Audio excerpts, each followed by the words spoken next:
freak out. I'm number one. Sick. What a nut. What a nut. No one could beat me. You're a nut, Aaron. I hope you can hear us now. I'm the first. No one could beat me. So, well, hello, Aaron. How you doing? Welcome to Prophecy Montana podcast. Boy, it's been a long time no talk to you. Actually, it's only been 5 minutes for those of you that are just now joining us. Aaron and I talk all the time. Matter of fact, we're doing a job together today. So, anyways, Aaron and I have been talking, and we've been talking about different things in the Bible, as we always do. And Reformation has joined us. Hello, Reformation. And as per request, we're going to be doing Daniel chapter 11 and Revelation 18. And some of these prophecies that, well, you know, even I did not really understand that much about what's being said until last week. And so I kind of dug into it. I was looking into it, did my research all week long, which is unusual because I don't usually spend that much time on research. But this kind of demanded that research be done because these are some subjects that I think few people actually understand. But we're going to be going through this. And, of course, you guys, Reformation included, Heaven's Soon 7, and Watchmen, and whoever else would like to join in on the conversation, of course, 100% welcome. And so let me see here. So anyways, let's get started with the word of prayer, and then we'll open the Bible, and we'll start to read these two prophecies. Heavenly Father, we just thank you so much for allowing mortal men to talk and to partake in these great and sacred things that you've given us, Lord. These prophecies, this very word that has came from your mouth, Lord, and delivered unto man and given unto us, that we may understand what the future holds. Father, we just ask that you open our minds, that the Holy Spirit will be present with us this evening as we study. In your name we pray, amen. So Kevin T has joined us. Tracy Brunson has joined us. Hey, guys, how's it going? So, hey, we're going to start off here with, let me summarize, okay? Because Daniel 11 is a really long chapter, all right? And Revelation 18 is a really, you guys, you've been missing us a lot, Tracy. I know that, but that's okay. We've all been busy. This is that time of year for us, too, right at the eve of fall. So if we have any extra time, we're getting firewood. We're trying to button things up, get ready for the snow, the bad weather. By the way, my wife is with us. Lisa. Hello. Say hi. Hi. She hasn't been here the last couple of weeks, and I've sure have missed her. But so anyways, let's talk just a little bit about Daniel chapter 11, which is misunderstood by a lot of people. Now, I'll say this, that if we use the principle that was taught to me years ago, nothing new, only more detail, then these prophecies become really simple to understand. They're not, this is not a new prophecy. It's an old prophecy that is adding detail, all right? Now, Daniel chapter 2, Daniel chapter 7, and Daniel chapter 8 all talk about what Daniel chapter 11 is going to talk about, and later what Revelation 18 is talking about. And we're going to get to the grand finale of all of this stuff, because ultimately we're going to be getting into the King of the North, the King of the South, which then gets us into Revelation 18 and about some of the stuff that we can expect in these last days. Now, I got so much information, I don't know where to begin. Let's go with Daniel chapter 11, because Daniel chapter 11 is summed up like this. It starts with the kings of Medo-Persia and it ends with Rome. Okay, that's what I can understand from it. Everything in between is details.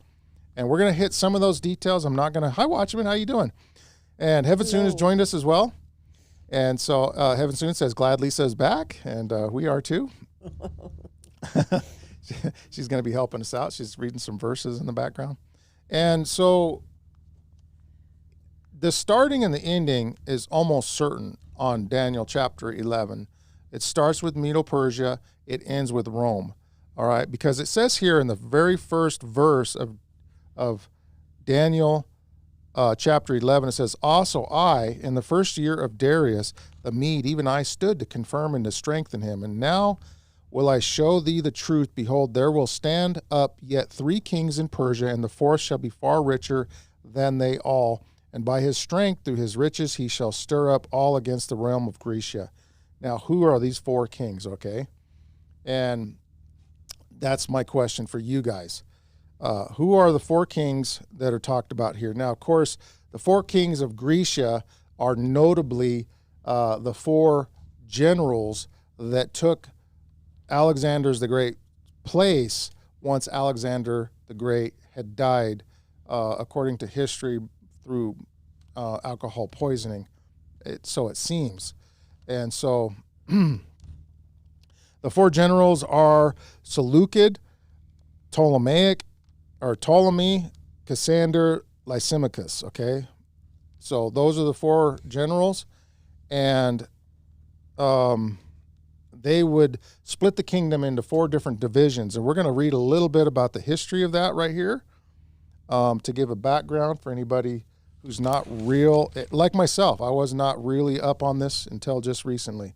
So do bear with me as we go through this little history. Sorry, I'm trying to get all your guys' comments up. Hi, Lisa, you sweet woman of God. Glad to see you. And Carrie, blessings to you and all those joining. Christ is coming back sooner than we are ready to return, sooner than we will be ready to return if we are not watching for him. Amen, Tracy. Thank you for that. Yes, 100%. Now, all right, let's get into this little history lesson. And again, I apologize. I'm just going to be reading this. There's a lot of big words, and I'm not going to pronounce them all right. But I think it's really necessary for going forth on this. And I'll have to catch up with the comments here in just a second. After Alexander died, his empire was divided amongst 4 of his generals. These generals spent 40 years fighting amongst themselves before 3 main dynasties merged. Remember, right there in the prophecies, we just heard about 3 notable kings and then a 4th, right? All right.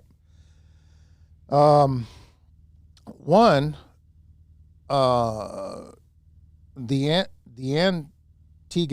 Antigonids of Asia Minor in Greece, a region referred to as Macedon, the Ptolemies in Egypt, which included Cleopatra, and 3, the Seleucids, who occupied a stretch of land that extended from present-day Syria and Lebanon to Persia. Seleucus, one of these generals who became ruler of Babylon in 312 BC, gradually reconquered most of Iran. Under Seleucid's son, Antiochus I, many Greeks entered Iran, and Hellenistic motifs in art, horticulture, urban planning became prevalent, okay? That source is the Library of Congress. So, I mean, we can refute it or whatever, but the Egyptian portion of Alexander's kingdom was ultimately claimed by Ptolemy, a Macedonian general and friend of Alexander since his early days. He served with Alexander from his first campaigns and was the first ruler of the Ptolemy dynasty. He played a principal part in the campaigns in Afghanistan, India, and participated in the Battle of Isis. Thought that was interesting. Commanding troops on the left wing under the authority of Parmenion. He accompanied Alexander during his journey to the oracle in the Siwa oasis and commanded the campaign that captured the rebel Bessus. During Alexander's campaign in the Indian subcontinent, Ptolemy was in command of the advance guard at the siege of Aronos and fought at the Battle of Hydaspes River. That's a Wikipedia source, so that's a questionable source. But I think this is all pretty much standard knowledge for some of us anyways. It took almost 2 generations of war for Ptolemies, the Seleucids, and the Antigonid kings of Macedon to achieve a sustainable political and military balance. By this time, Athens had faded as a political force, but Pergamum, Rhodes, Delos, Pontus, and Black Sea were all independent rising powers. Bactrian Greek rulers broke away from the Seleucid Empire around 240 BC and held Afghanistan and parts of northwestern Pakistan and India and Central Asia for over 100 years.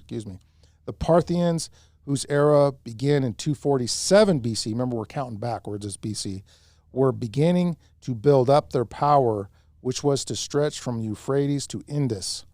The Ptolemies, the Macedonian Greek dynasty founded by Ptolemy I, was arguably the most successful of the post-Alexander kingdoms.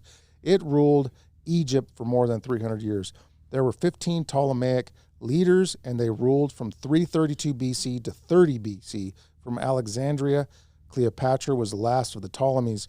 When she died in 30 BC, Romans took over the territory formerly controlled by the Ptolemies.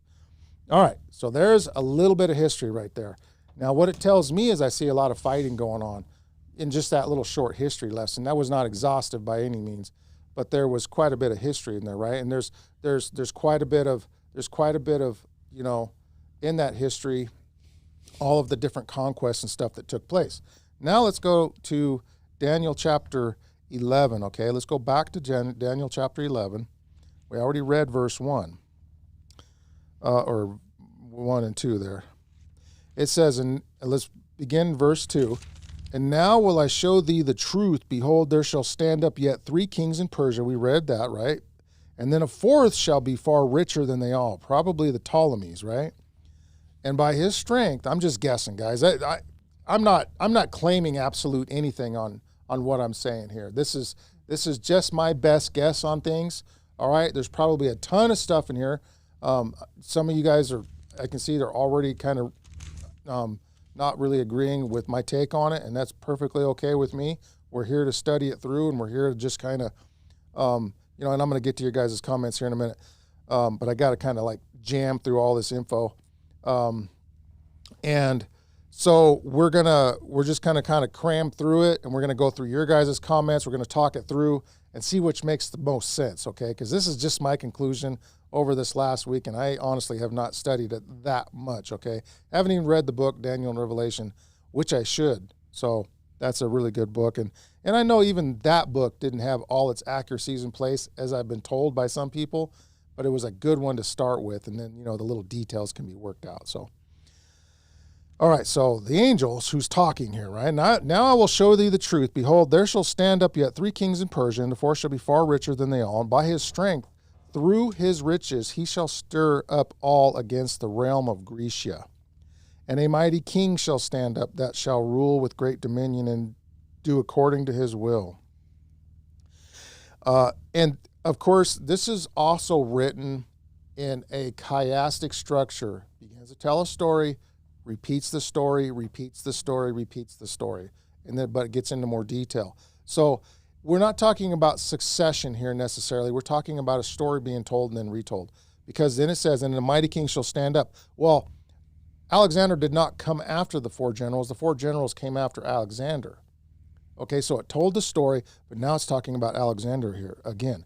And a mighty king shall stand up that shall rule with great dominion and do according to his will. And when he shall stand up, his kingdom shall be broken and shall be divided towards the 4 winds of heaven. Do you guys agree with me here? And not to his posterity, nor according to his dominion which he ruled, for his kingdom shall be plucked up even for others besides those. And the king of the south shall be strong. That's the Ptolemaic kingdom, I think. Oh, shucks.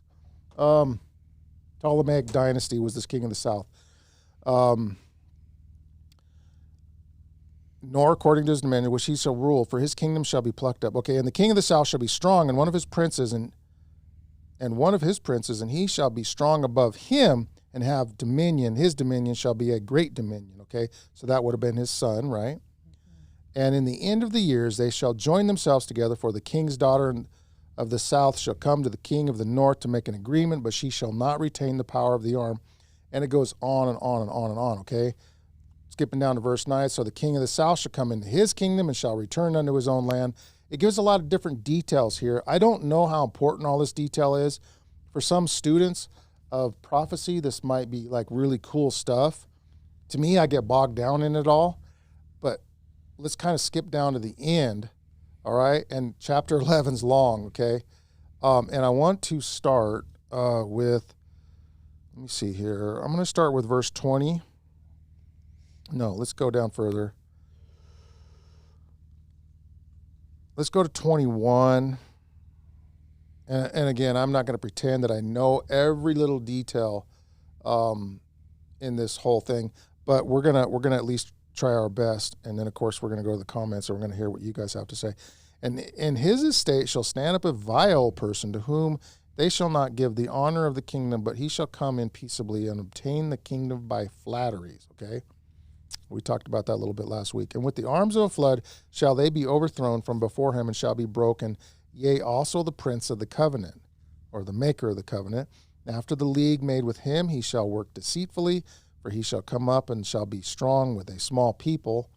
He shall enter peaceably upon the fattest places of the province, and he shall do that which his fathers have not done, nor his fathers' fathers. At some point, it starts talking about the papacy, I think. Okay, I think. He shall scatter among them the prey and spoil and riches, yea, and and he shall forecast his devices against the strongholds, even for a time. A time is a year, right? Or possibly 1,260 years. No, 300, no, not a time, I'm sorry. A time is 360. And wasn't that 300 years or more than 300 years that kingdom ruled? Right towards the end, right before Rome took over. I don't know. I'm just making this up, ad-libbing as I go. And he shall stir up his power and his courage against the king of the south with the great army. We're talking about the king of the north, so it couldn't have been Ptolemy. With the great army, and the king of the south shall be stirred up to battle with a very great and mighty army, and he shall not stand, for they shall forecast devices against him. Yea, that they that feed on the portion of his meat shall destroy him, and his army shall overflow, and many shall fall down slain. And both these kings' hearts shall be to do mischief, and they shall speak lies at one table. Okay, here's the one I'm actually wanting to read here. And both of these kings' hearts shall be to do mischief, and they shall speak lies at one table, but it shall not prosper, for yet the end shall be at the time appointed. So there's an appointed end time for these kings, right? Then shall he return into his land with great riches, and his heart shall be against the holy covenant, and he shall do exploits and return to his own land. The holy covenant, to me, right off the bat, was the Ten Commandments. So this king is going to do exploits against the Ten Commandments. I mean, what else could the Holy Covenant be? To me, anyways. You guys might have a different, verse 25 has no reference to the king of the north, Reformation says. And so, yeah, maybe you're right. Again, I just threw that out there really quickly. But then it says in 28, then shall he return into his land with great riches, and his heart shall be against the Holy Covenant, and he shall do exploits and return to his own land. At the time appointed he shall return and come towards the south, but it shall be as the former or as the latter. And I'm not going to pretend to even know what that means. For the ships of Chittim shall come against him, and therefore he shall be grieved and return and have indignation against the Holy Covenant. So shall he do. So shall even return and have intelligence with them that forsake the Holy Covenant. In other words, he's going to be allying with everyone who is against God's commandments. Am I wrong about that? The Holy Covenant? Yeah. I mean, this language here is not common biblical language that we're using. It's somewhat cloaked in mystery, isn't it? The Holy Covenant. You don't hear that being... Is there another reference to Holy Covenant anywhere in the Bible? Do you guys know that maybe we can get some answers for that? And arms shall stand on his part, and they shall pollute the sanctuary of strength, and shall take away the daily sacrifice, and they shall place the abomination that maketh desolate. That could be several things. Daniel spoke about the abomination of desolation, right? And that was, according to some historians and some theologians, when when the Roman standard was placed in the holy place, right? In the temple, when they sacked the temple in Jerusalem. And so, and the Holy Covenant, well, I won't get into that. I'll sound like I'm confused. I'm already. And such as do wickedly against the covenant will be corrupted by flatteries, but the people that do know their God shall be strong and do exploits. And they that understand among the people shall instruct many, yet they that shall fall by the sword and by flame, by captivity and by spoil many days. This sounds like the persecution during the 1260-year period of its rule. Those that stood up for God's covenant, for God's law, for God's true, Heaven soon says the ships of Chatham is a reference to Carthage coming against Rome. It's when the North barbarians took Constantinople. Okay, the abomination of desolation, Reformation says, has nothing to do with Jerusalem. It was the setting up of the papal power in 508 and 538. Okay, thank you for that. That makes actually a little bit more sense. Watchman says, talking to somebody else. Okay, so looking forward to some of your other comments there, Watchman. Let's keep reading here.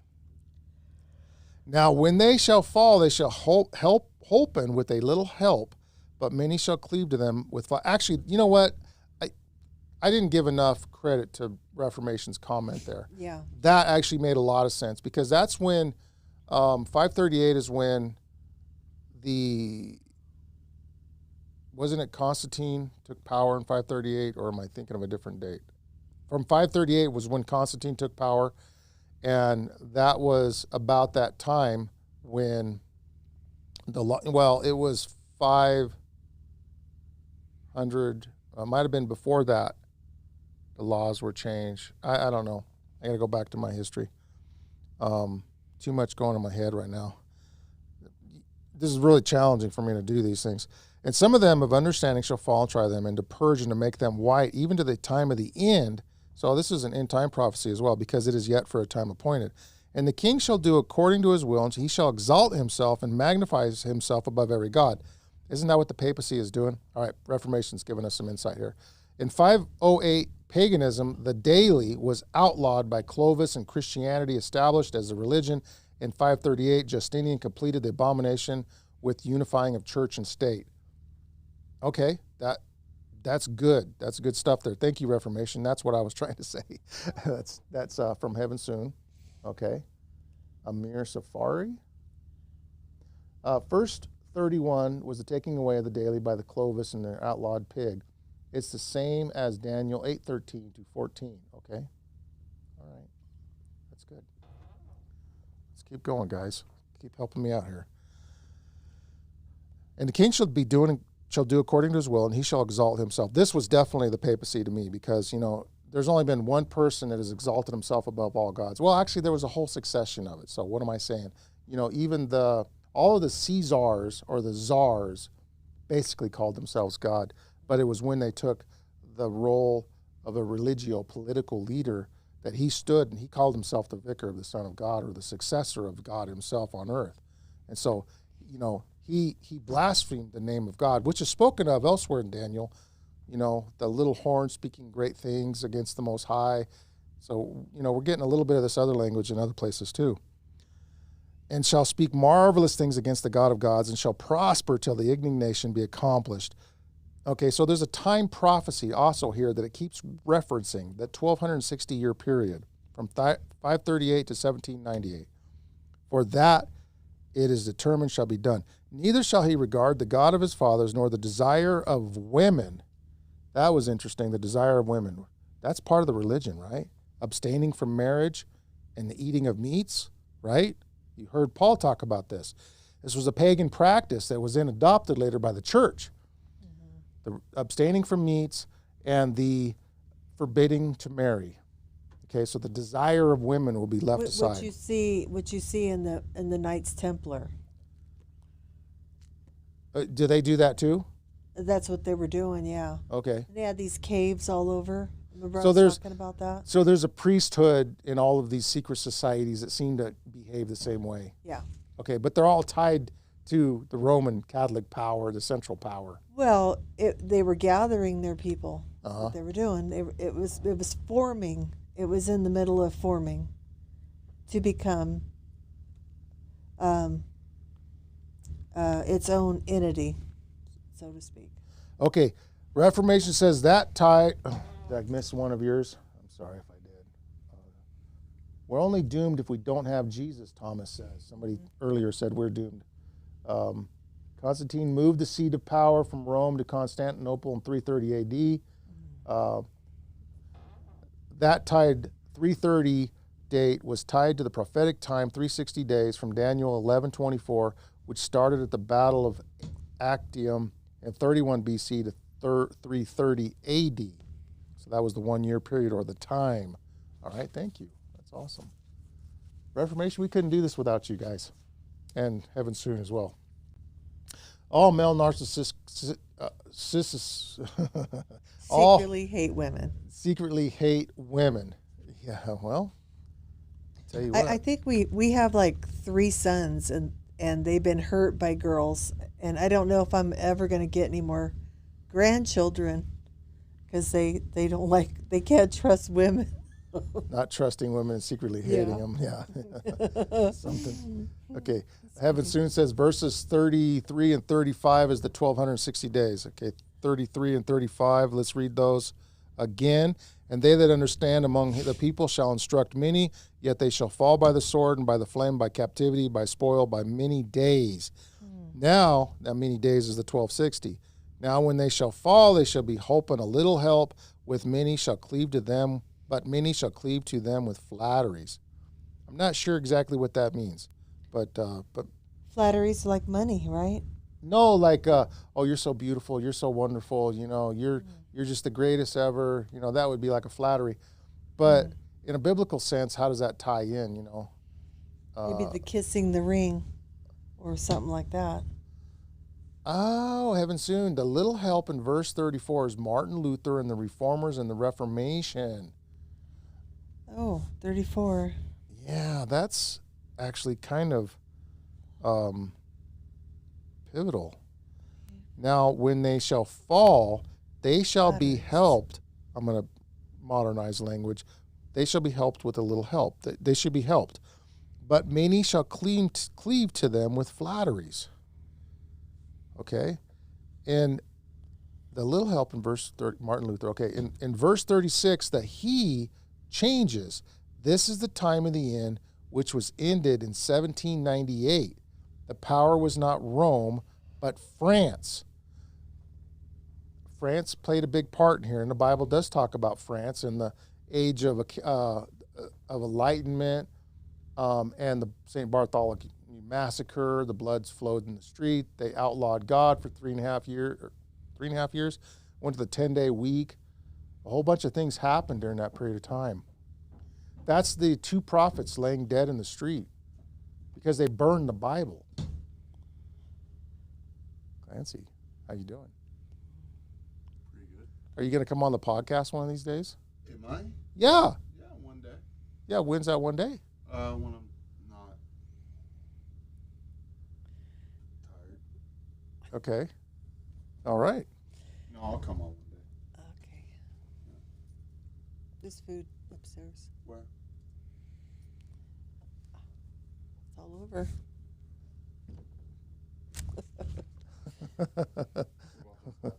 Eat them. Yeah. I got chili too down below in a can. Ask Levi. Where's Levi? I don't know.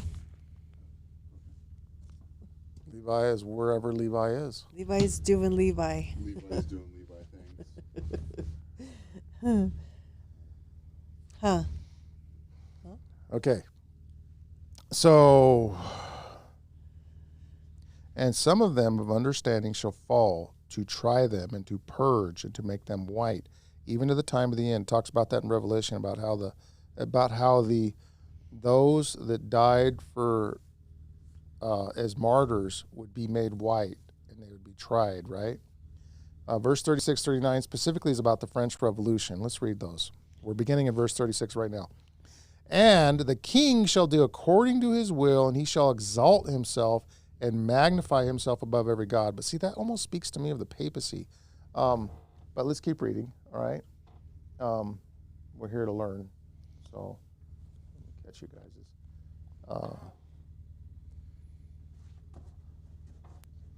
So magnify himself above every god, and to speak marvelous things against the God of gods, and shall prosper till the indignation be accomplished, for that is determined shall be done.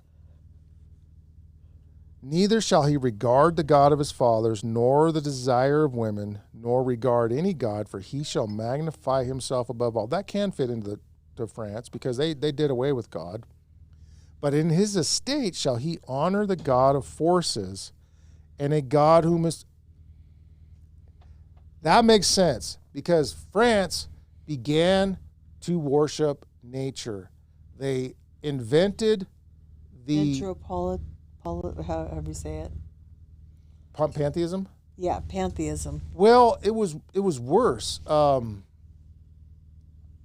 It was actually the age of accountability. So they started, and I forget the guy's name, but they started the idea of evolution and atheism. Oh, Darwinism. Darwin came later, but Darwin borrowed from the writings during that time of the reign of terror, and that's where he came up with his whole thought process. Because they sat at a table and say, well, if God don't exist, then how are we here? Oh, I see. And so this age of reason began to nurture this idea that, well, we have to figure out where we came from, so how did this all happen? And it was through this, because they would set a steak on the table, and all of a sudden things would start growing on it. So everything looked spontaneous to them. They didn't understand like the really tiny workings of stuff, like you know. Germs, microgerms. Yeah, microgerms. Reformation says Herbert Chamet Voltaire.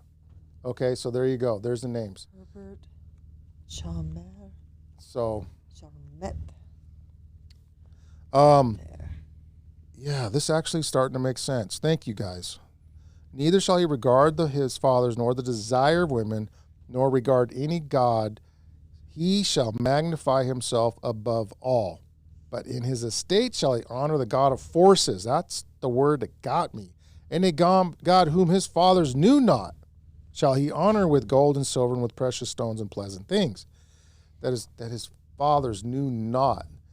That's interesting, because that would be a brand new God, the God of evolution, the God of a no God, basically. I mean, that's the modern. Trying to rewrite creation. Yeah. Yeah. Yeah. And that's where we came out. That's where the Smithsonian hides everything, but they say we came out of the ocean and yeah, and I don't think evolved. We evolved. I don't think they had all of the pieces together then. I don't know how. I've never read those books. Is that the picture where you see the little chimpanzee, and then it gets bigger, and it turns into a caveman, it turns into a human, where we are right now in time? Yeah, but believe it or not, that came much, much later, even after. Well, no, I think actually Darwin came up with some of that. How about the hand, the famous hand with the touching, the famous fingers touching? Oh, touching God. Yeah. That was a Sistine Chapel painting by Michelangelo. Yeah. And it was, interestingly enough, that was also a Masonic sign. Oh. They were signing. God was literally touching, let me try to do this in the, this is God's hand with a Masonic sign, and then man's hand with the Masonic sign touching. And this is the, I don't know, you guys can't see it, but that's a Masonic sign with the drooped finger and the, kind of pointed down like that. So God and man were connecting through the Masonic order type thing.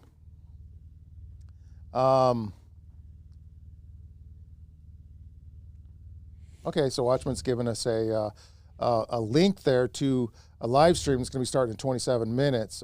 We might try it out. We got a house full of people up there too. Yeah, we have everyone eating. I want to see that so I could take a picture of it.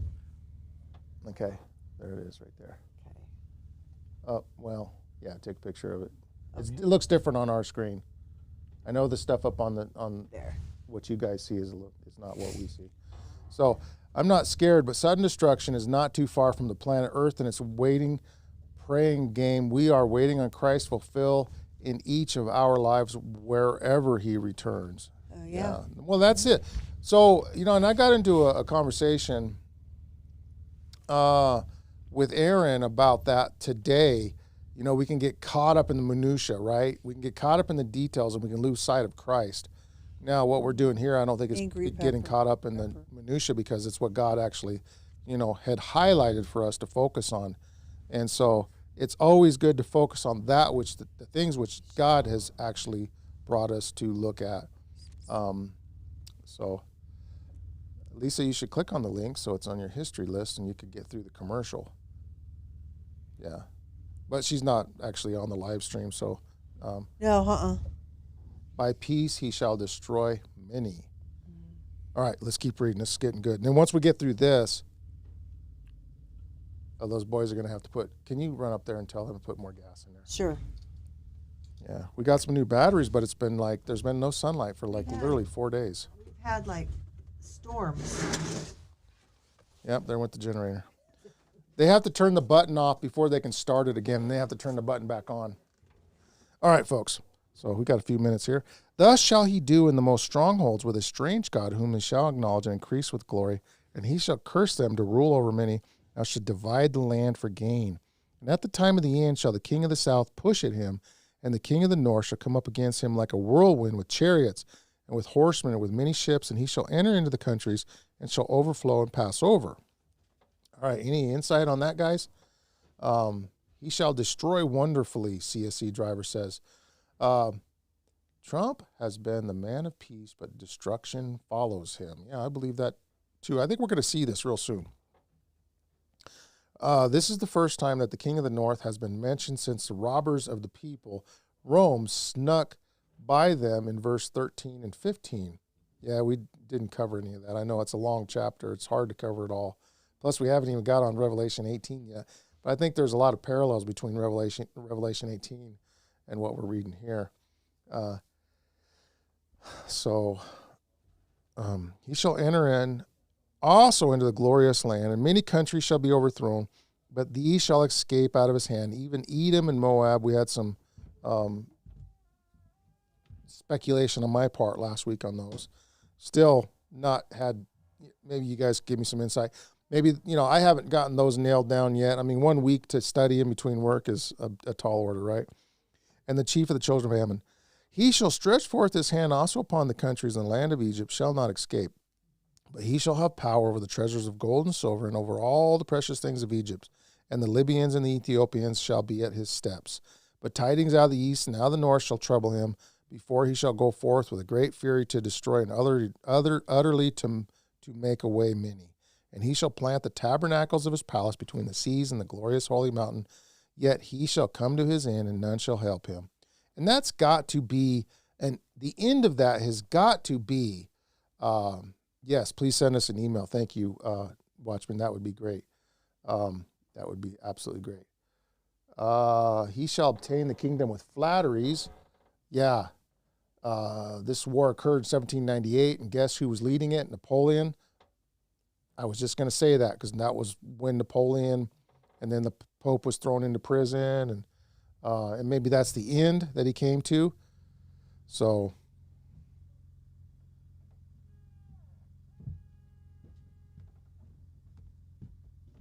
and here we're going to, just for the sake of just trying to wrap this 11 up, we're going to jump over into Daniel chapter 12, read just a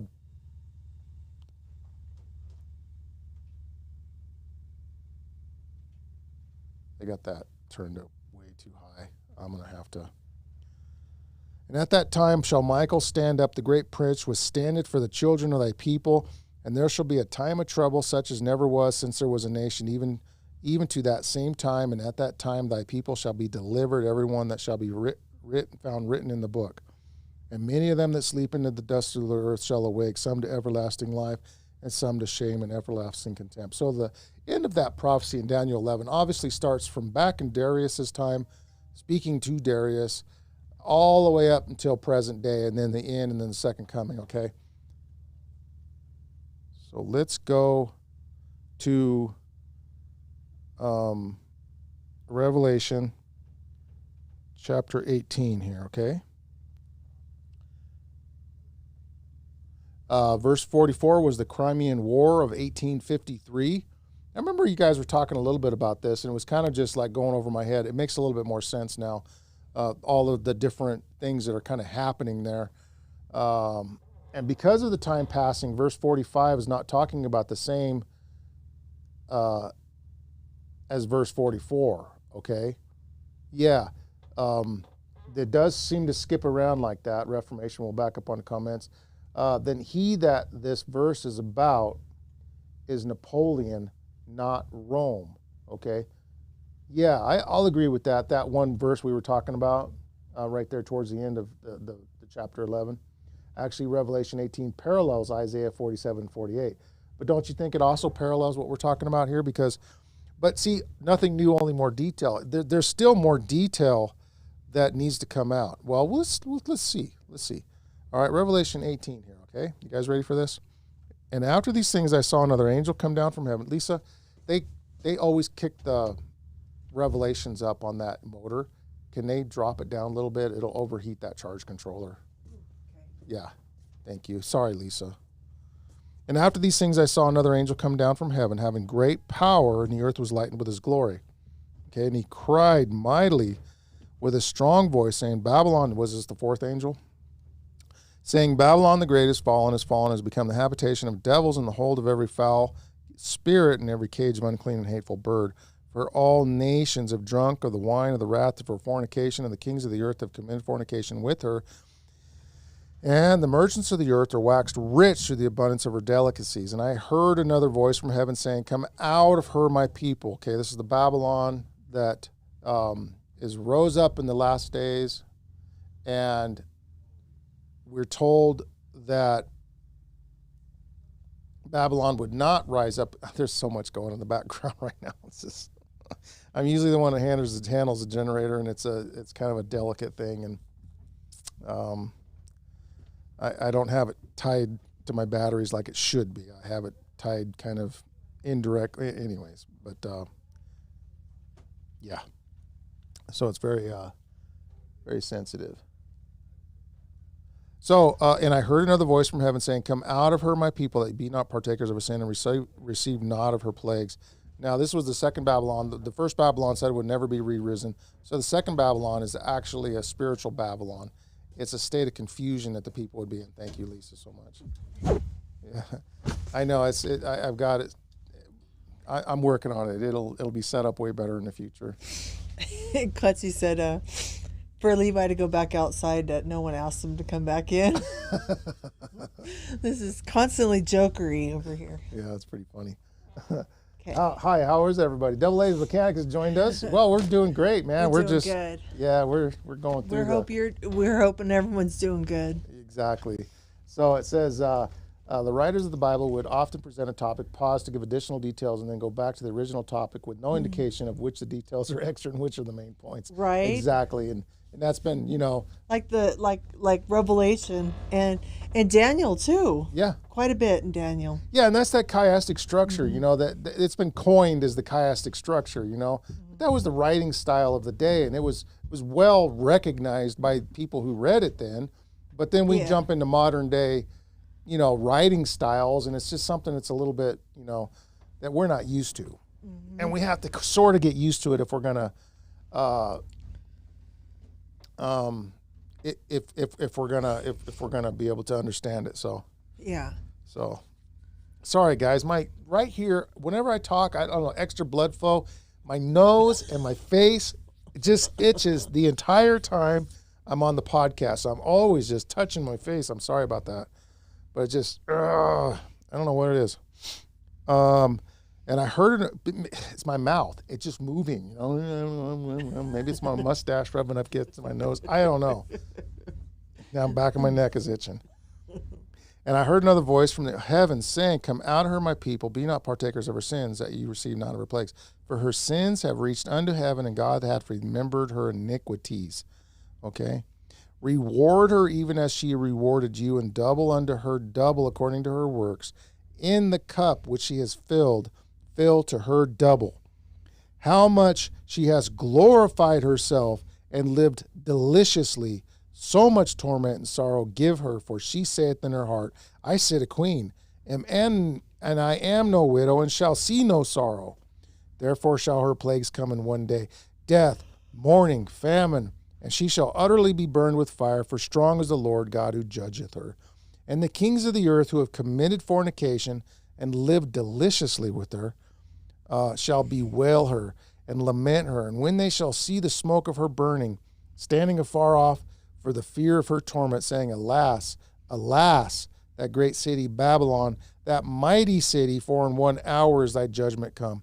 And the merchants of the earth shall weep and mourn over her, for no man buyeth their merchandise any more.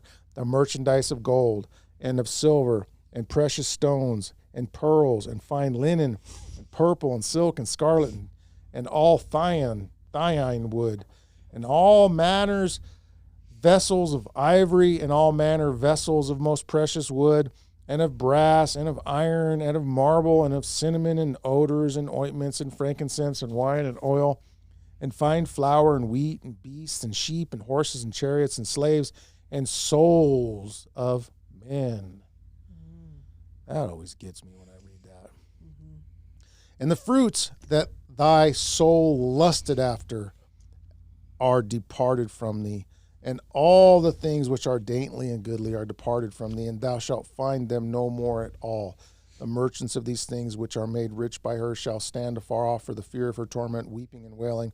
It's almost like a continuation of Daniel 11. To me, that's what it sounds like, okay? Correct me if I'm wrong. It's almost like where Daniel 11 ended, Revelation 18 kind of picks up. That's what it almost seems like to me. And saying, alas, alas, that great city that was clothed, I'm in verse 16, in fine linen and purple and scarlet and decked with gold and precious stones and pearls, for in 1 hour so great riches is come to naught. And every shipmaster and all the company of ships and sailors and as many as trade by sea stood afar off and cried when they saw the smoke of her burning, saying, what city is like unto this great city? And they cast dust on their heads, and they cried, weeping and wailing, saying, alas, alas, that great city wherein were made rich all that had ships in the sea by reason of her costliness. For in 1 hour she is made desolate. Rejoice over her, thou heaven, and ye holy apostles and prophets, for God hath avenged you on her. And a mighty angel took up a stone like a great millstone and cast it into the sea, saying, thus with violence shall that great city Babylon be thrown down, and shall be found no more at all. And the voice of harpers and musicians and of pipes and trumpeters shall be heard no more at all in thee, and no craftsman of whosoever craft he be shall be found any more in thee, and the sound of the millstone shall be heard no more at all. Spiritualize some of this stuff. This really speaks to my heart. Some of these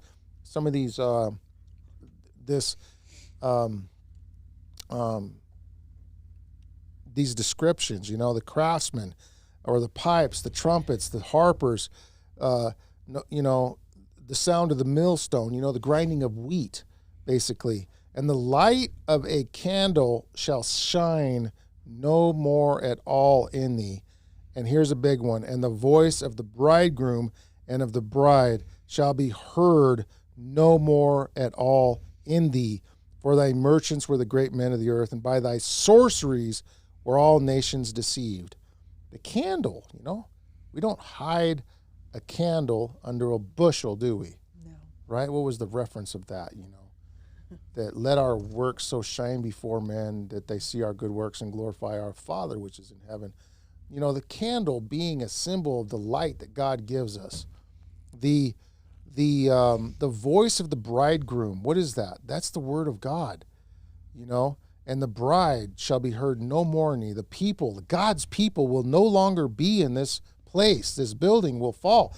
This great church that once stood and then became corrupt and then became the owners of basically all the wealth of the world.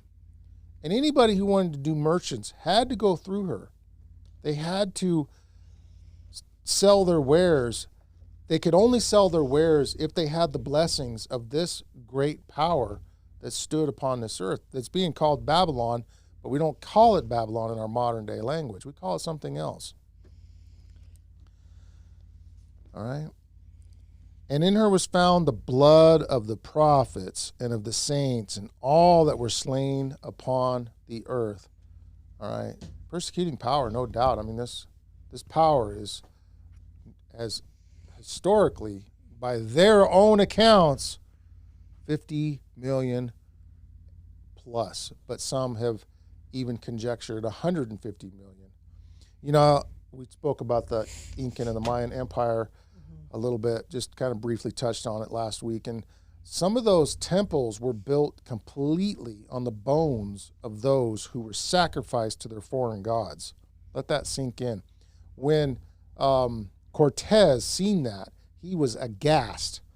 And despite what we've been taught in many history classes About him wanting gold. about Yeah. him wanting gold, and he greedily snapped up the gold when they gave it to him. But the main theme of this is that Cortez did not agree with these human sacrifices, and he threatened them many times that if they continued, they would be slain. I believe that Cortez was sent by God. Cortez, was he a godly man? They believed in God. Was he a saint? No. But God used him to fulfill a purpose.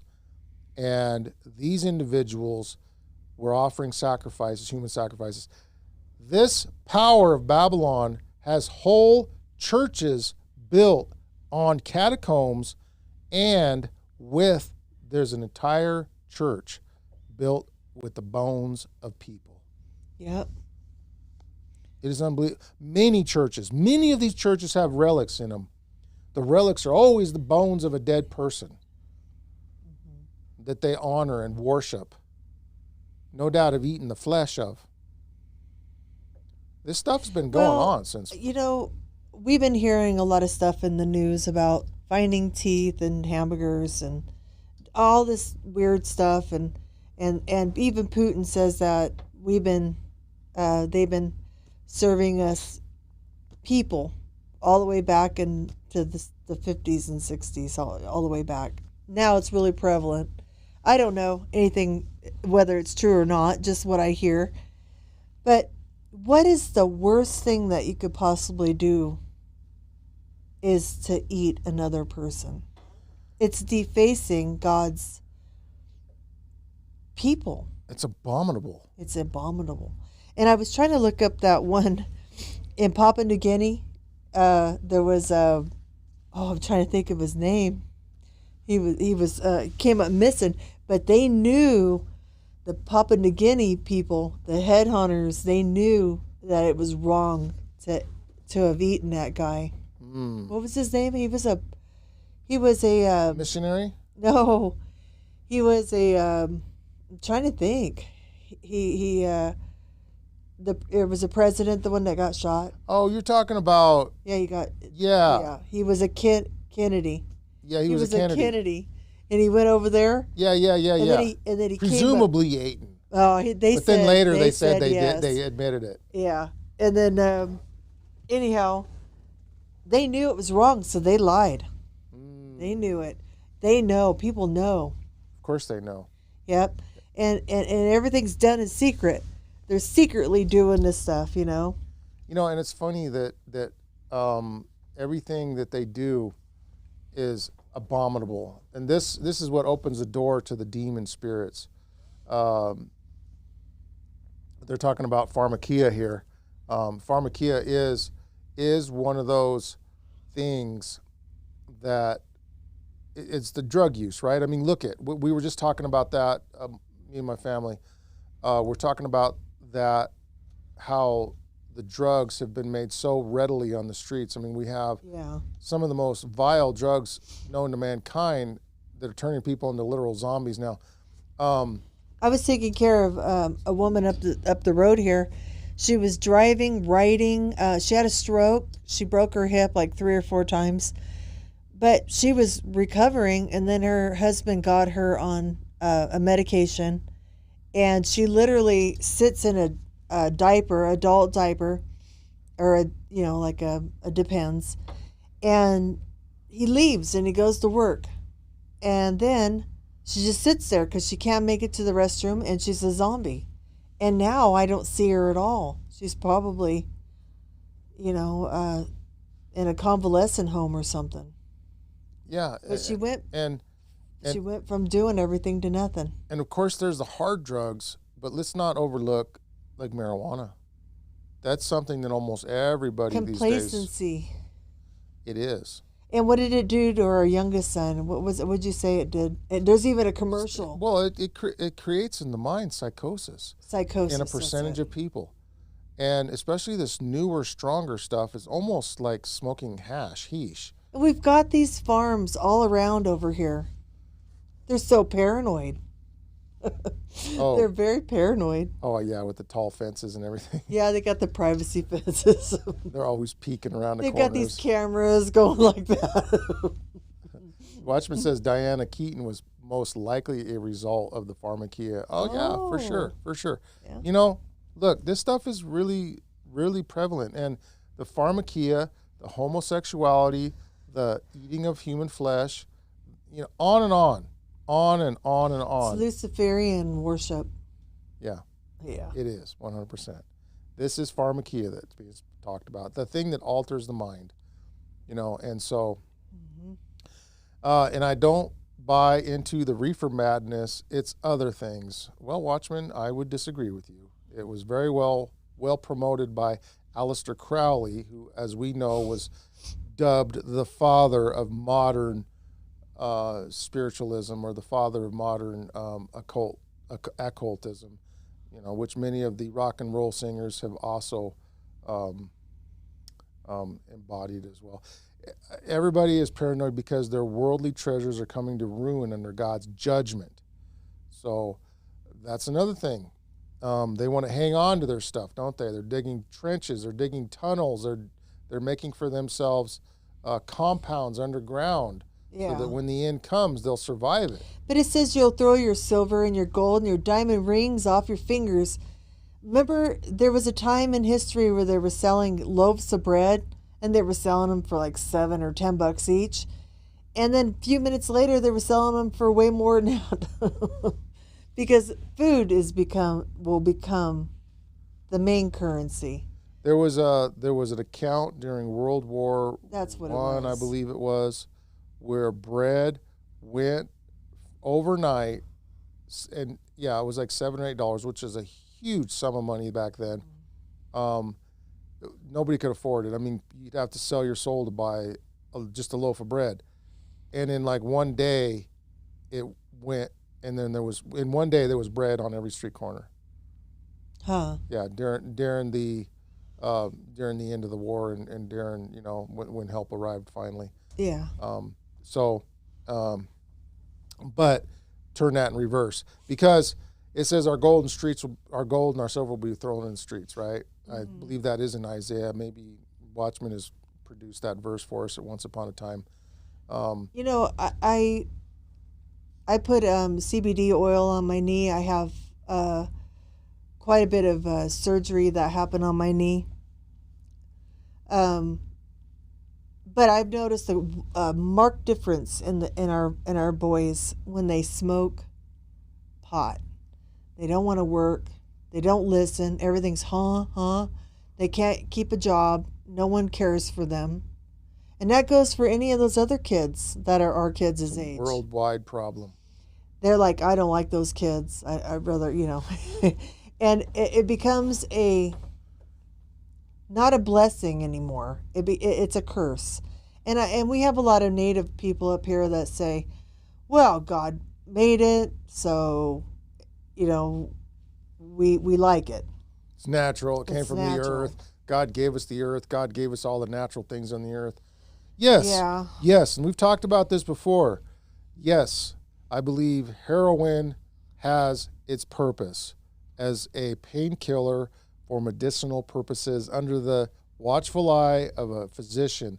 Saw that, arm off or leg off. Those same drugs on the street become an absolute bane on society, and we're watching it. We're watching it. You can't just throw the baby out with the bathwater. You have to carefully, with balance and with guided direction through God's Spirit, look at things from a wise perspective. Yeah. Drugs are good for those who suffer. They're bad for those who don't suffer. They will create suffering in one's life if you take them for pleasure, if you take them because... For municipal purposes. Yes. I mean, who wants an operation without sodium pentothal? Who wants your tooth worked on without Novocaine, which is a derivative of cocaine? Watchman says, Carrie, No doubt. all I can tell you is that there's other chats discussing these things daily, and there's hundreds of people in there, but the deceiving channels seem to have thousands of big numbers, I guess, are not good. I don't know. I wondered about that. What's he saying? Well, some channels are promoted. I know that.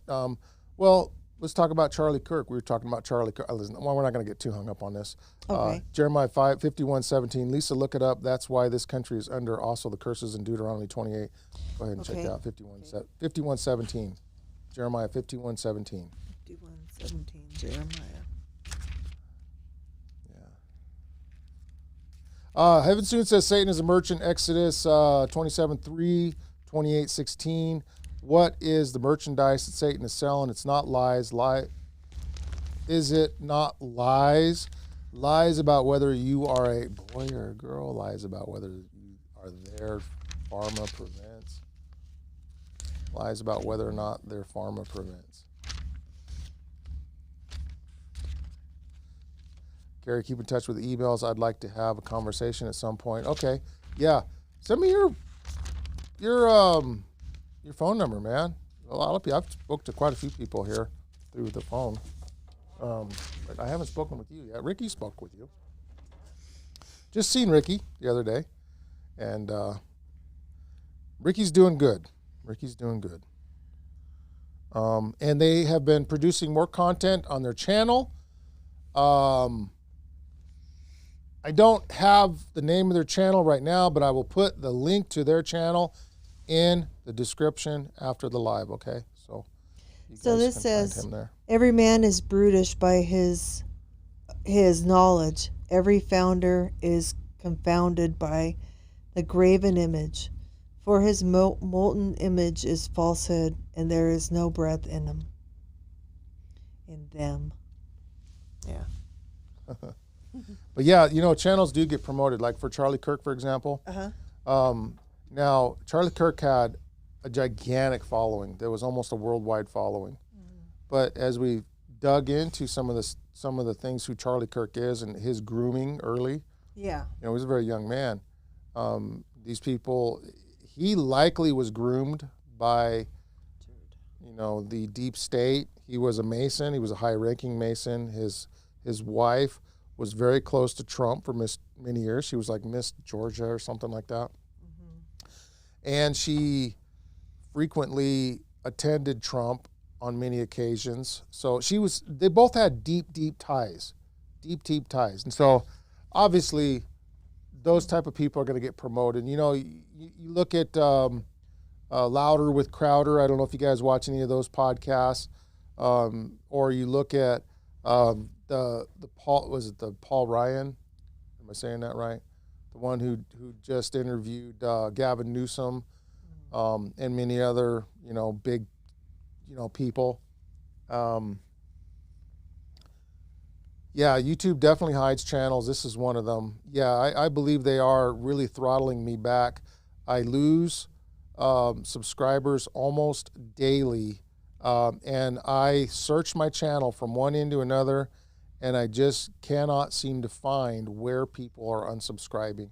Usually people will watch a video they don't agree with, and they will unsubscribe. But YouTube is literally removing my subscribers from the roster. And if anybody new is subscribing, I'm just not getting them.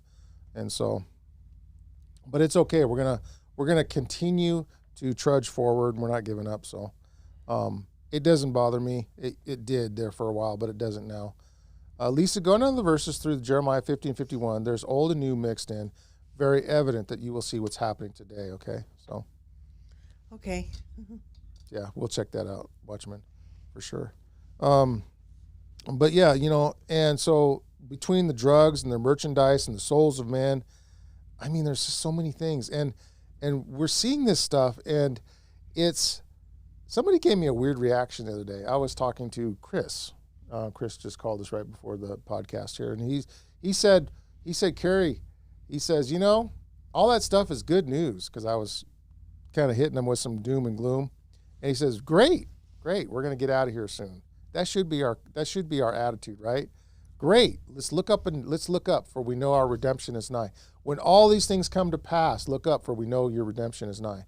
Jeremiah 51:46, heaven soon says, lest your heart faint for the rumor that shall be heard in the land. A rumor shall both come 1 year, and after that in another year shall come a rumor, 2 years of COVID results. Okay. I'm not really happy with that situation. Can't discuss much about it, but I feel there is a divide. Is that with you, Ricky, or something, or I what? don't know. I missed that. Lisa, go down to the verses Yeah. happening today. Oh, he can't discuss Jeremiah. Oh. Yeah. Okay. And then, so, oh, I'll tell you what, this has been an exciting week. It's been an exciting year so far. Lots of stuff going on. Charlie Kirk was promoting gay people and the cause. I have a video of that fact. Wow. Yeah, I was just told that too by Yeah. Aaron. Aaron was kind of pointing that out to me as well. So this is the flu season, and we've been fighting an awful flu in our house. So we have the guy in the back. He's got the flu, but our grandson will just keep bringing stuff, and we'll all keep. It'll be like a ping pong. Now, I almost think some of these sicknesses that had me down a few years ago was almost demonic almost. I mean, I was sick so bad. I never been so sick, but lately I have a stronger immunity, so. But Yeah. I'm iron deficient all the time, so. Yeah. Well, I'm thankful that I didn't get it yet. I hope I don't. I mean, our son got pretty sick. He was down for a couple of days. Yeah. And he's got our boys are pretty strong immunity-wise. And they've been coughing and sick and throwing up all around us, and we haven't got it. That's amazing. Yeah, I hope the Lord is good and continues to protect us from this one. The T virus. That's what my boys call it. What a bunch of knuckleheads. I had fun this time, guys. And I'm sorry if I diluted some of the facts there in chapter 11 of Daniel. I didn't mean to. If we were together here in a panel, that would be really fun. I would love to have some of you guys actually show up live. That would be great. Yes, it's wintertime, CSE, and it's one of those times where a lot of anticipation. There's a lot of, we're trying to scramble, get the last of the things done that need to get done. And, in California, we didn't worry about the winter. We looked forward to the winters. And it's not so much that I don't look forward to the winters here. It's just that I don't look forward to all of the little T's you got to cross and the I's you got to dot. So CSE Watchman says, I don't know what it is, but something got into my lower back and made it extremely painful. Sorry about that, Watchman. Oh. Yeah, it's the cold You weather. You gotta sit in a hot tub with Epsom salt in there. Yeah, you got to get that body, Yeah. your body core warmed up. If you got an injury, like an old injury, Yeah. I got a back injury too. I got a hip injury. Lisa's got a knee injury. My son now, Levi broke his C6. He's now has terrible back pain. Evan Soon says, Jeremiah 51:51, we are confused because we have heard the reproach, shame. Veils have covered our faces, for strangers came into the sanctuary of the Lord's house. Therefore, the Lord will do judgment. Will do judgment. Yes. Right. So. CSE drivers says, yay. Well, he'd be praying for watchmen. Praying, yeah. Masks did cover our faces, and strangers did come into the house of the Lord to tell the children stories, dressed in drag. Oh. Drag queens. Ooh. Yeah. I was listening to a song by ABBA, and it was called Dancing Queen, and it just caught me. Like a whirlwind, huh? I was like, Dancing Queens. Yeah. Because all these people. We never thought of that when we were listening to that years ago, did we? Because we were little or young. How's that song go? Dancing Queens. Yeah, it goes on and on. But I didn't obviously. Dancing Queens. Mm-hmm. Wow. Yeah. We're not talking divas. We're talking something else here. Yeah. And it's a good song. And then you hear the words and you're shocked. Heaven soon's add more here. COVID with all of the fancy products no longer available. The ships stuck out in the bay, not allowed to dock for 15 days originally. 15 days to flatten the curb, not allowing to use wind instruments. Mm-hmm. What a crock that whole thing was. I know. What a crock. It just still makes me mad. Not that the fact that they did it, okay? That's never what upset me. The fact that they pulled this little caper off and it was a big lie. They had neighbors telling on neighbors. They had these insignificant people in the store. I mean, everyone's significant, but we're talking about you give them a little bit of power and then they can yell at you. They're a cash register one day, and then next day they're the enforcement agency. Nurse people. And they can have you thrown in jail if you don't comply. They could kick you out of the store. Yeah. They could refuse you any type of... It was the absolute and complete flummoxing of the human tribe in its entirety. Exactly. From one corner of the earth to the other. That blew my mind. It completely blew my mind. How many people were completely just deceived by this thing? Yep. And even to think that these masks held back any of those bacteria. Oh, it's so ridiculous. And they touch their face every 2 seconds with their hands. Putting those metal ones, those shiny ones with they started making them and crocheting them and making them out of crinkled cotton and here's how dumb it was. They're sitting there wearing gloves and a mask and they're touching their face every 5 seconds with their gloved hands, touching the money, touching raw meat, touching everything with the gloves, just like they would if they had their regular hands. How about driving to work with their own mask on? Driving to work with a mask on. And gloves. It was outrageous. It blew my mind. By themselves. Yeah. I don't know. Ready to greet the day. Yeah. It was lunacy at its finest. I just... I've seen people who have cancer, like certain people we know, and they will have to wear a mask, and they do have to wear gloves, and they do have to, not shake people's hands or hug them. I understand, because they can't handle even any kind of sickness. If your immunity is really low, that's fine. That's a good thing to, wear a mask, stay back. I understand.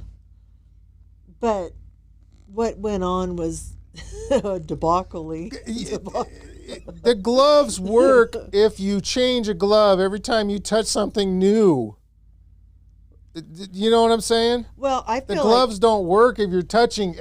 I absolutely go ballistic when I see people put gloves on to prepare your food, and then they handle the money and they go right back to the food. Then they pick their nose, then they go right back to their. It's like that glove ain't doing nothing. Well, those wipes when you go in the store and you wipe the cart down. That doesn't really work either.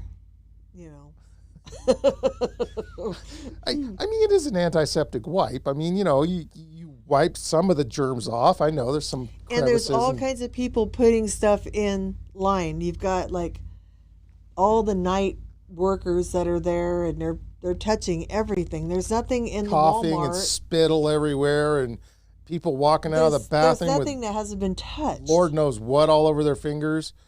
I mean, everything's being touched by everybody, by everything. Yeah. We are all connected in so many ways. It is I'm a germaphobe, straight up. I tell you, I'm thinking of this stuff. I'm walking out of the bathroom and I'm like touching everything with a paper towel, and I'm just like, I'm freaked out. And I walk to the store and I won't touch nothing. I won't touch nothing. Go in the store. I won't even go in the store most of the time. But when I do, I'm just like, But to put a mask on and sit there and just virtue signal to the whole world and touch it with your hands every 5 seconds to readjust it and then you're touching money, and then you're touching meat, and then you're touching chicken, and then you're touching, you know, everything that everybody's touching. You go right to your mask, and you're putting it right in your face. Yeah. This is crazy. I was like, what's wrong with people? I mean, yeah, when doctors mask up, right? The nurse, if they have an itch, will itch it for them with a stick. They don't put their hands on their face. They're like this before they go in to surgery. That's how you would have to be if they were going to be effective. Anyways, Carrie, it's also to my understanding that you were able to speak or email with Trish. I hope everything is okay. I noticed she's not here. I have not been able to contact Trish, and it is a little disappointing that we don't see her anymore. I hope she's fine. I do too. We should all keep lift her up in our prayers, and that's what we do for our sisters and our brothers. But people do check in and check out. I've noticed people have checked out, you know, for weeks at a time, sometimes months at a time, and they'll pop back in. You know, they just get tired of hearing the same old thing, the same old person, looking the same old ugly face. I get it. I do the same thing, you know, and it doesn't offend me when people do that. There are some very loyal followers here, and I really am very grateful for that. Believe me, I feel like we have a friendship, you know, like a brotherhood, if you want, you know, a sisterhood with these, you know, with you guys, and it keeps us coming back, and it makes us want to be loyal because, I mean, if you guys are going to put the time in, we got to put the time in, right? Look at that. Trish in progress. Trish. Hello. Hey, email me, Trish. I think we need to, so let me put my email up. There it is. My email is right there. And yeah. prophecymontana@gmail.com. Please contact us, Trish. And I'm so glad you're here with us. That's great. I'm here. It's bedtime and I listen. Awesome. Cool. Awesome. So that's very, very good news, Trish. It's after 10. Oh, it's after 10 there. She must, yeah, she's on Eastern. Yeah. So yeah, for my brother as well. Oh. So, yeah, I take buffered vitamin C. It's supposed to be, what's really supposed to be good is vitamin C and rose hips. That's what I heard. Yeah. Let me see. And psyllium, I've been reading a lot about that. If you do psyllium, it helps the vitamins to go through your blood. It helps them absorb into your body. CLR 1 has asked, isn't the king of the north Turkey? Huh. Maybe I will let the people here answer that. I thought it was the papacy, but of course, I'm not in love with my own opinions here. So if you guys have an answer that can be pondered upon, you know, some of this stuff. Yeah, Party Arco is really good, Watchman. Another one that's really good is Easiac, or it's Ojibwa tea. That is really, really good. I'm taking right now, it's papaya leaf, and I'm taking soursop, and trying to think of the other one, mango leaf, I think it is. And I really, really, really feel strong with that one. But Party Arco is super good.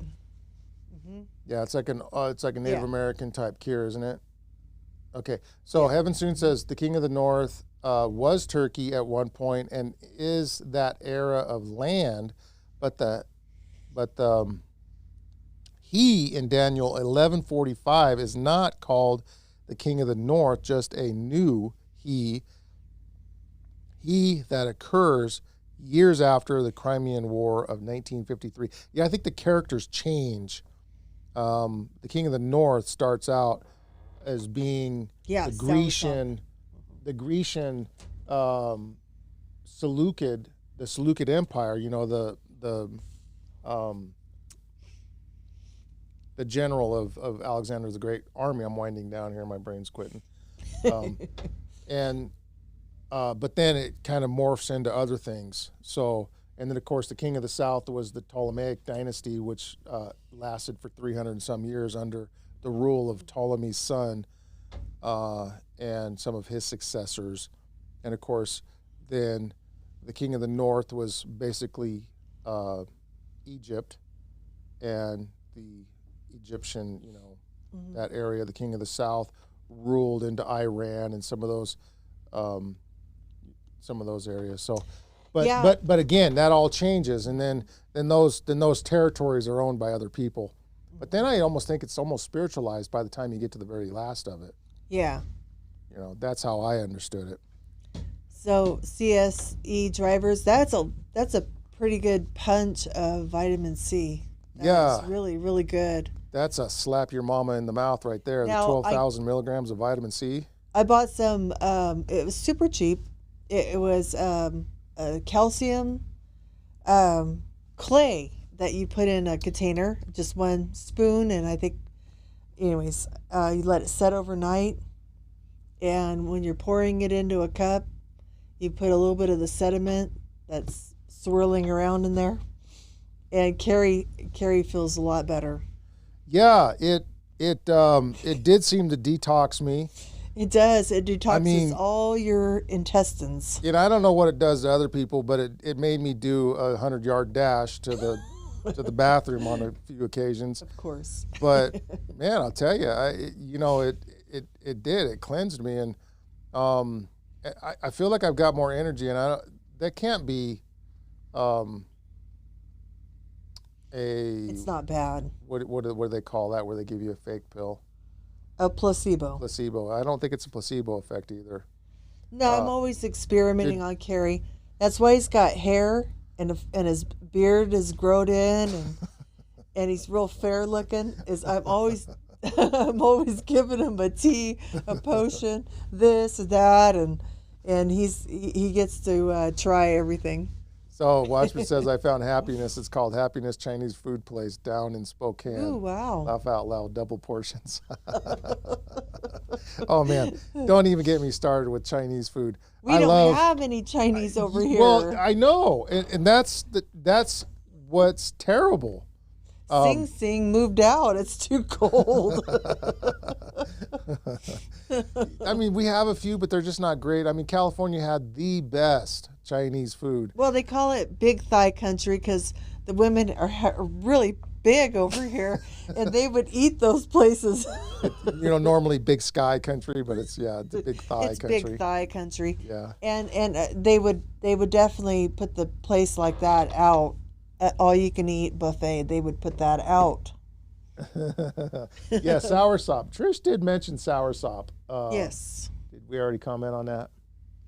Now, the Ojibwa tribe, I have a story. I only read it once, but there was a school teacher, and it was back in 18-something, and she had double breast cancer, and she was dying. She stumbles out into the forest where these tribe Ojibwa people take her in, and they give her the bark, which is the Asiac tree bark, and they nurse her back to health. She comes back in. Now she has a story to tell about a remedy, because the natives used to do a lot of home remedies and stuff, and they talk about the Great Spirit that came and taught them how to do medicine from nature and stuff. So Yeah, I really is strong with that. the Native American culture, many of them were very well connected to a great spirit, which, that's how they would say God. And that was accurate as far as I'm concerned. The creator, they would also call him. Yeah. And so this great spirit visited some of the people. What was it, a woman? The great spirit visited a woman and showed this old lady the many different Yeah, healing, and she was a medicine woman. the Ojibwa tribe. Yeah. And so, God was good to the faithful Native Americans who were faithful, for which I believe for many, many years. But then as they their faith in God began to deteriorate, they fell under judgment like so many of God's people have in the past as well. And so that's a healthier way of looking at history than it is to just blame one race of people for doing something on to the next race of people, because we're all God's children, and have all, if we're under God's protection, nobody can touch us. And this is like the book of Daniel. Let me not overlook these. I get to jabbering, guys, and never mind what I have to say. Let me read a few of these. Everything that can be done should be done to circulate thoughts on Daniel and Revelation. I know no other book that can take the place of this one. That is a really, really excellent book. And we had it for years. We did, and I'm gonna see if I'm gonna buy a few copies of that. Maybe give them out to anybody that would like one. Daniel and Revelation by Uriah Smith is second to none. There's few things that people have challenged in there, but I think the majority of it really gives you a good understanding. It's one book I haven't read. I really do see the eating and drinking given in marriage happening like Noah and Lot happening. I think it's double back for that no reason. Both men witnessed the same thing, okay? Heaven Soon says, yeah, the marrying and giving in marriage, that is the... Right up to the time of the end. Right up to the time of the end, exactly. Heaven Soon says, people will argue that it changed Rome and that the early Adventists did not know what they were talking about, but people living in 1844 had watched the Napoleonic and Crimean Wars occur, okay? I go to Egg Roll King. Ooh. We're so jealous. Reformation, there have been so many calculated date and end time lately. I've just been more of the Elmer Gantry doom style that if you don't get it right, you will be lost. God hates betrayal. Yeah. Now I did watch that link to that video that you sent me, Watchman. The only thing is, at the time, Romania, they had a common belief of the fall of America during that time. That's the only thing that bothers me. It was a common belief system at the time in Romania that America would burn because of their sins. Yeah. And it wasn't like he was saying anything really all that new. It was just something that in general people believed. And so when he came into the Western world and he started to talk those things, that, and really it didn't catch on until recently, when all the fires in LA and stuff, and that could be construed in a lot of different ways. But, maybe God spoke to him, maybe he didn't. But why didn't he tell the people about the Sabbath? Why didn't he tell them about, some of the other foundational truths that God... See, to me, a prophet first returns the people back to the foundation of the Bible. That's the first work of a prophet, is to return them back to the Word of God, not to some prophecy that just seems to be common knowledge of the day, because the prophecies that God actually gave us were ones that were pretty well. For example, like when the disciples asked Jesus, about what the signs of the ends would be, Jesus answered and said, look, you see this temple? Every stone will be cast down. That blew their minds. That was a mighty building. That was something that they thought would last forever. Some of them stones weighed many, many, many tons. We can see some of those stones to this day. She said, don't get the 1940s one. Get it probably later than that, the 1940s. So okay, don't read the 1940s or the newer editions. They have totally rewritten huge amounts of text, which contradicts what Smith originally wrote. Okay. So okay, thank you for the heads up on that. I did not know that. Okay. We will get I will try and find some of the older editions, pre-1940. Yeah, I will, definitely. Oh, well, I can go on Adventist Book Center, at the ABC, and probably get them for, like a really discounted price there. So I will order a few of those and make them available for people. We haven't done a book giveaway in a while, so cool. That's something that we should do. I live with the understanding and knowing that we have a very forgetful God that gave us Jesus Christ. Huh? I think that was a typo. I live with the understanding and knowing that we have a very gracious God, I think maybe that's what you meant to say, that gave us Jesus Christ, his only begotten Son, and if we truly believe on him, we should be saved as stated. Absolutely, Watchman. Let us know that Jesus was the truth and life and the way, that if we, by his life, his standard, we would have a gift of eternal life. And that should really be the takeaway for this week's podcast tonight. So that if we have Jesus, we have it all. And the signs are something we speculate, we talk about, we can go through all of these things. These things should encourage us to look up and see our redemption is nigh. They should not discourage us. They should not be something that, is doom and gloom to us, but that really creates an excitement and a fire within us that encourages us as the day approaches to look into our Bibles, to begin to, to read more about the Savior that is coming to rescue his people, to learn more of him, to pray more, to pray for our families and our friends and our people of our influence around us, because we all have influence, no matter how small it may be. Even one person. Remember the person with the one talent, how he hid that talent? Listen, some of us have only been entrusted with small things, but those small things are very important. They're just as important to God as the big things, because every soul is important on this earth. So let's all, each and every one of us, do our parts. This is a rescue mission. We're on our way. We don't know who's going to be saved and who's not going to be saved at this point in time. So let's act as though everybody is a candidate and not write anybody off. And let's go out and do our work and really get this thing finished so we can all go home. So, all right, folks. Well, thank you so much. Lisa, thank you. That was excellent. You got me like a deer in headlights. Thank you guys all. We love you guys so much. You guys really are the best part of Prophecy Montana. And like the old man from Arkansas says, stay close to Jesus. So.